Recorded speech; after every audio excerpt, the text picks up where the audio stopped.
ओम शांति। 7 जून 2023 की मुरली। मीठे प्यारे बाबा, हम बच्चों को कह रहे हैं, मीठे बच्चे, तुम्हें देह सहित इस सारी पुरानी दुनिया का त्याग करना है, क्योंकि तुम्हें गाइड द्वारा सच्चा रास्ता मिल गया है। तुम्हें देह सहित इस सारी पुरानी दुनिया का त्याग करना है, क्योंकि तुम्हें गाइड द्वारा सच्चा रास्ता मिल गया है।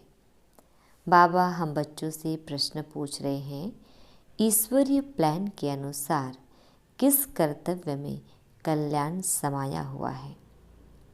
उत्तर है, यह महाविनाश का जो कर्तव्य है, जिसमें सारी बेहद की पुरानी दुनिया खत्म होनी है, इसमें कल्याण समाया हुआ है।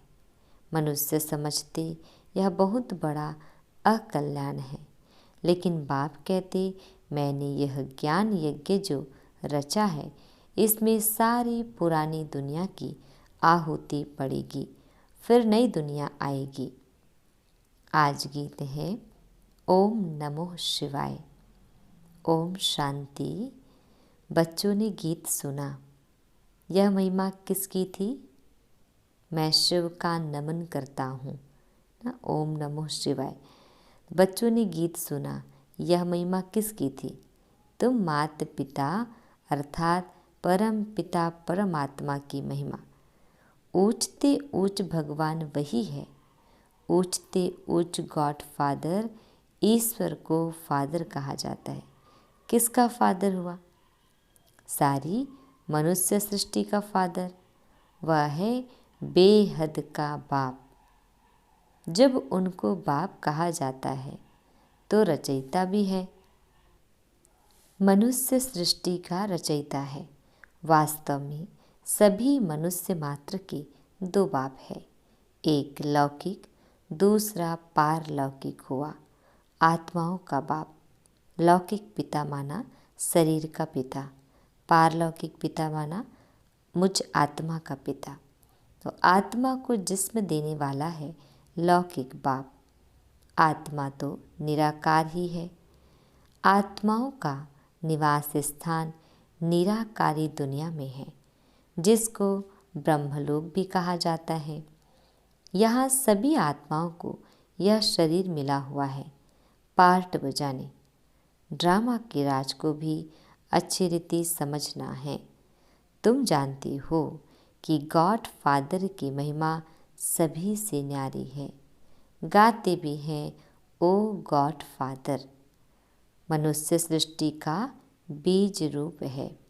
यह है उल्टा झाड़। ये सारी दुनिया क्या है? एक उल्टा झाड़ के समान है। बीज बाप ऊपर में है। जब कहते हैं ओ गॉड फादर, तो ऊपर में नजर जाती है। सभी आत्माओं का फादर एक परम पिता परमात्मा है। उनकी महिमा है सभी से ऊंची, परंतु मनुष्य बिल्कुल नहीं जानते हैं। सभी आत्माओं का फादर वह निराकार बाप, और फिर साकार बाप प्रजापिता ब्रह्मा, जिसको आदिदेव महावीर एडम भी कहते हैं, जिस द्वारा निराकार परम पिता परमात्मा मनुष्य सृष्टि रचते हैं। फादर को तो कभी बेअंत नहीं कहा जा सकता। जैसे लौकिक फादर रचना रचते हैं, स्त्री को एडॉप्ट कर फिर उनसे बच्चे पैदा करते हैं, तो उसको फादर कहा जाता है। फादर को कभी सर्वव्यापी व बेअंत नहीं कहेंगे। इस शरीर के फादर को तो बाप से ही बच्चों को वर्षा मिलता है। तो निराकार परम पिता परमात्मा है सभी आत्माओं का बेहद का बाप। यह समझना है, God is one, father is one. अभी आत्मा अपने फादर को भूल गई है। फादर को भूलने कारण सभी मनुष्य मात्र आरफन बन गए हैं। फादर को न जानने कारण बहिष्ठ को यानी रचना को अथवा भाई बहन को याद करते रहते हैं। फादर को भूल आपस में ही लड़ते झगड़ते रहते हैं, निधन के बन पड़े हैं। वर्षा मिलता ही है उस बाप से। ब्रह्मा विष्णु शंकर भी उनकी रचना है। किनकी? शिव परम पिता परमात्मा की। तो ब्रह्मा विष्णु शंकर है सूक्ष्म वतनवासी। सूक्ष्म वतनवासी में हम वहाँ पर सूक्ष्म शरीर के साथ रहते हैं। ब्रह्मा विष्णु शंकर का सूक्ष्म शरीर है, जैसे कोई परछाया हो। तो सूक्ष्म वतन के ऊपर है मूल वतन, जो हम सब आत्माओं का घर है, जहाँ परम पिता परमात्मा भी रहते हैं। हम आत्मा भी वहाँ की रहवासी है। आत्मा कहेगी वह है स्वीट गॉड फादरली होम, निराकारी दुनिया। इन वतनों को जानना है। 3 लोग कहते हैं, मूल वतन, सूक्ष्म वतन और स्थूल वतन। ऊंचते ऊंच है बाप, करन करावनहार, क्रिएटर, डायरेक्टर, परम पिता परमात्मा है। पहले ब्रह्मा विष्णु शंकर को क्रिएट करते हैं, रचना रचते हैं। फिर ब्रह्मा द्वारा ब्रह्मा मुख वंशावली ब्रह्मा कुमार कुमारियों को एडॉप्ट करते हैं। दिलवाड़ा मंदिर में भी आदि देव दिखाया है, नीचे तपस्या कर रहे हैं। यह राजस्थान में मंदिर है। तुम्हारा ही यादगार खड़ा है। जिन्होंने भारत को पतित से पावन बनाया है, उन्हों का यादगार खड़ा है। सभी सजनियों का साजन एक ही है, शिव साजन। बरोबर मंदिर में जगत अम्बा और जगत पिता बैठे हैं, राजयोग की तपस्या कर रहे हैं।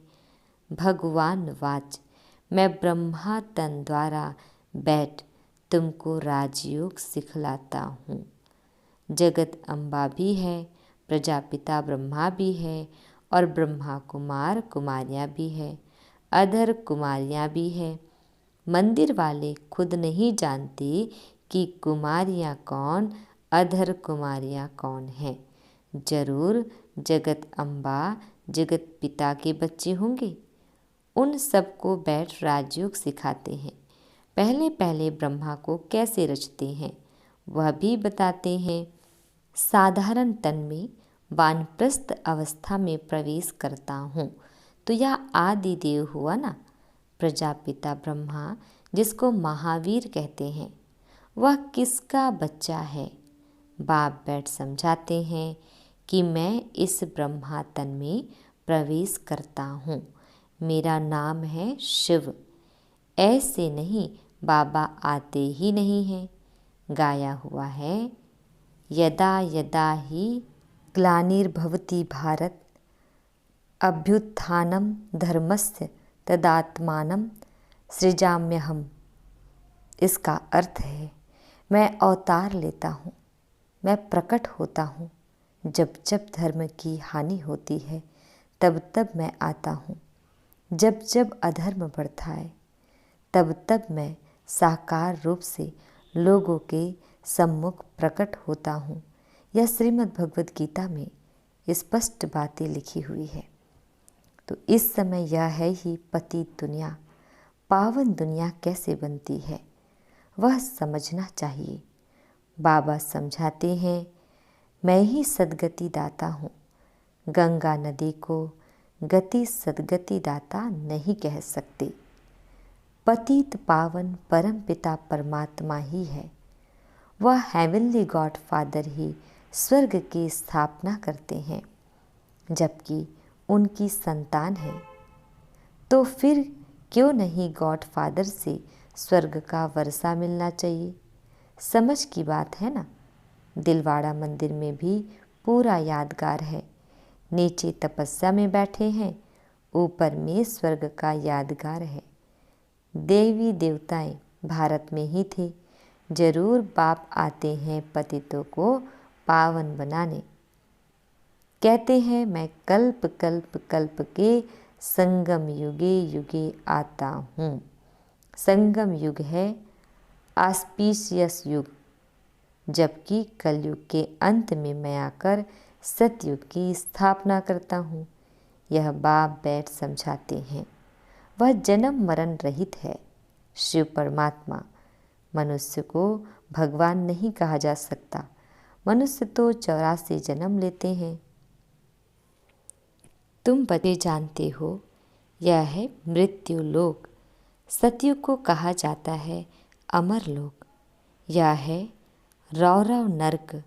मनुष्य मात्र सब एक दो को काटते रहते हैं। भारत ही पावन था जिसमें देवी देवताएं राज्य करते थे। बाप आते ही हैं पतित दुनिया, पतित शरीर में। जरूर जो पहले सतयुग में आए होंगे उनके ही अंतिम जन्म के तन में बाप आए होंगे। गाया भी जाता है, आत्मा परमात्मा अलग रहे बहुकाल। सुंदर मेला कर दिया जब सदगुरु मिला दलाल। पूरा हिसाब हो गया ना। पहले पहले आदि सनातन देवी देवता धर्म वाले ही थे। 84 जन्म भी उन्हों के ही है। इस्लामी बौद्धी आदि 84 जन्म नहीं ले सकते। भारत है ही परम पिता परमात्मा का बर्थ प्लेस।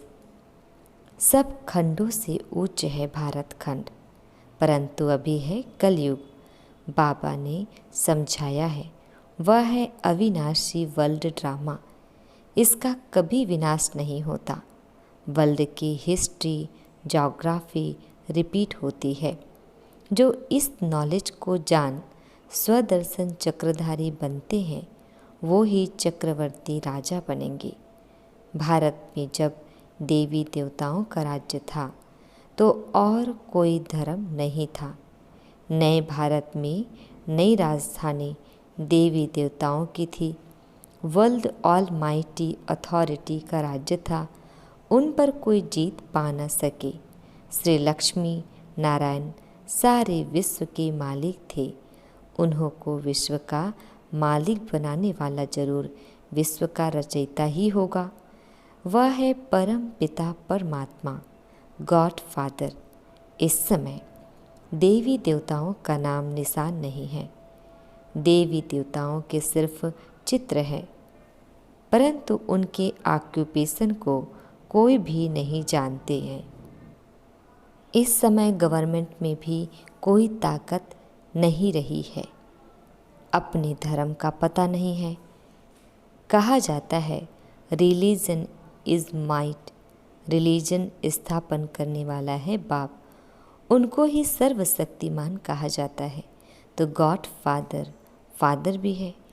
फिर उनको नॉलेजफुल कहा जाता है तो टीचर भी है।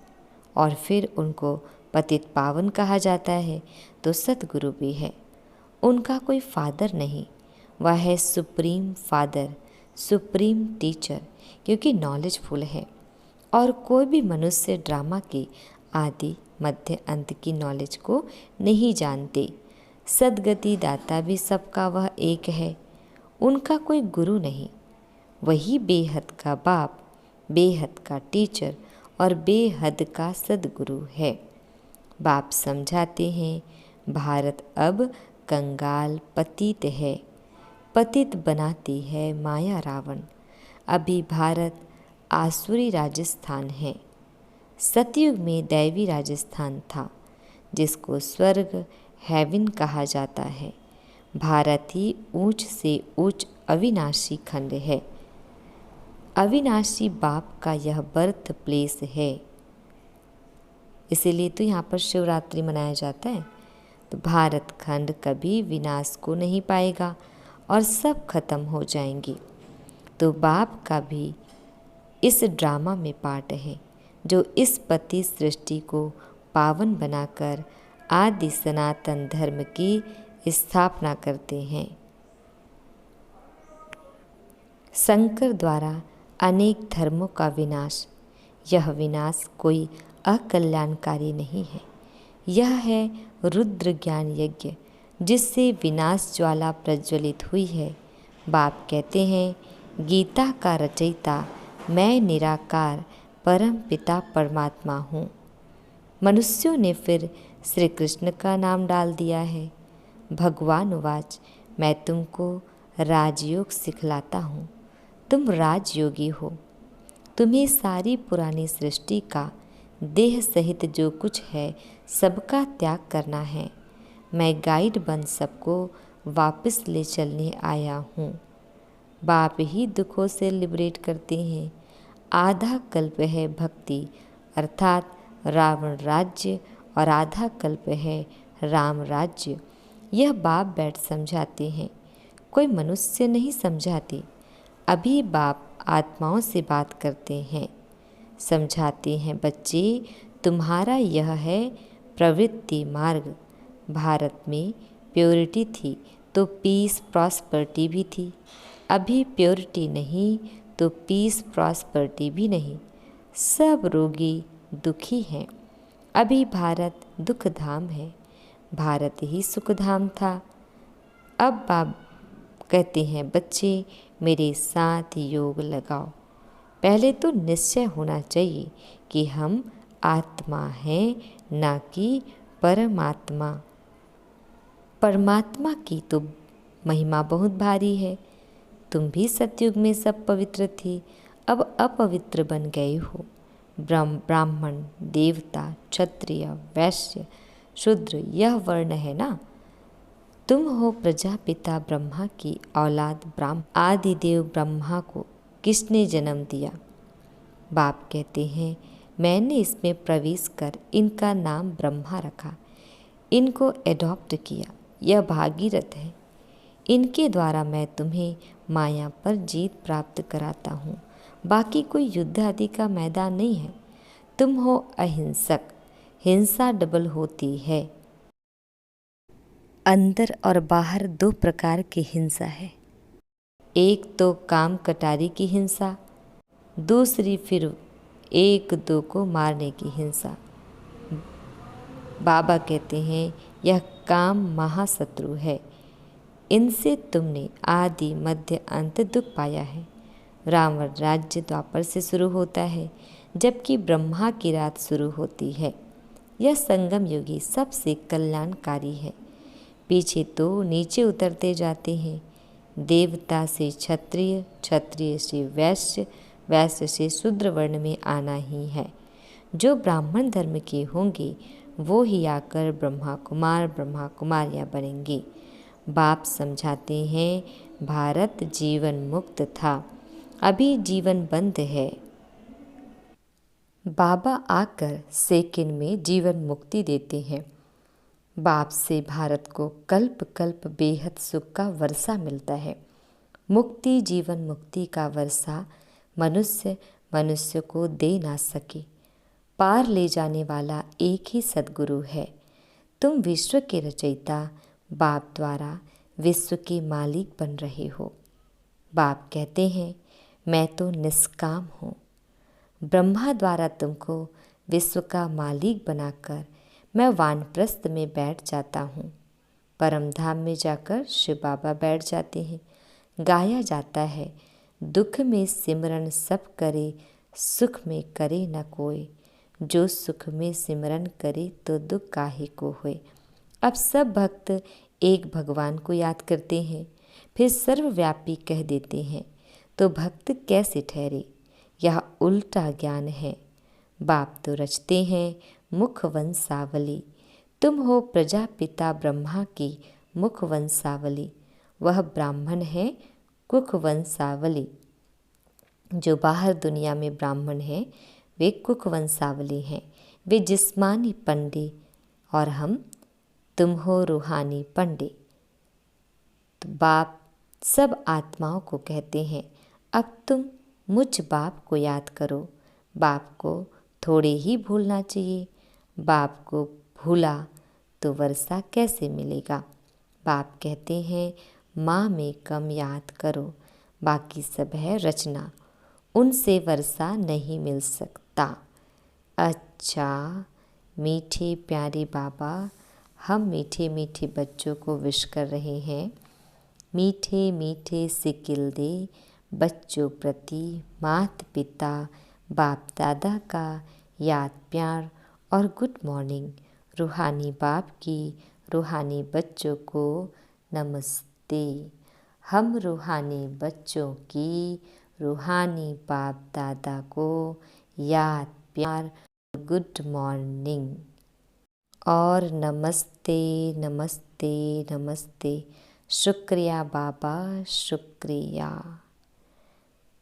आज हम बच्चों को धारण करना है।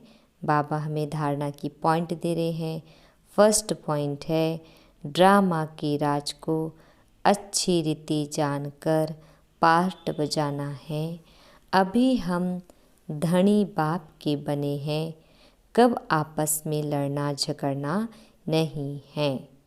ड्रामा के राज को अच्छी रीति जानकर पार्ट बजाना है। अभी हम धनी बाप के बने हैं, कब आपस में लड़ना झगड़ना नहीं है। दूसरी पॉइंट है, बाप गाइड बन सबको लेने आया है। अब देह सहित सब कुछ भूल एक बाप को ही याद करना है। बाप गाइड बन सबको लेने आया है। अब देह सहित सब कुछ भूल एक बाप को ही याद करना है। मीठे प्यारे बाबा हम बच्चों को वरदान दे रहे हैं। मेरा बाबा इस संकल्प द्वारा हर कदम में मदद का अनुभव करने वाले निश्चय बुद्धि भव। मेरा बाबा इस संकल्प द्वारा हर कदम में मदद का अनुभव करने वाले निश्चय बुद्धि भव। डिटेल है, ड्रामानुसार जो पक्के निश्चय बुद्धि हैं, दिल में संकल्प कर लेते हैं कि बाप मेरा मैं बाप का, तो ऐसे बच्चों को स्वतः मदद मिलती है।